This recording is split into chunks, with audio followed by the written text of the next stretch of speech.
jaktmässa för... Ja, jag tror det är en ny jaktmässa nu faktiskt. Jag har sett eller varit på den innan. Jag har ingen med. Det ska bli intressant att se hur det ser ut.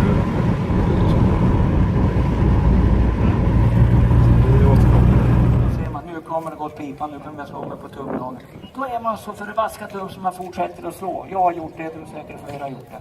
Man ser att det går pipan, men man fortsätter ändå. Jag brukar ju roa mig med att kasta upp olika färger på ledhuvudena. Nu är det 2 färger, en orange och en grön.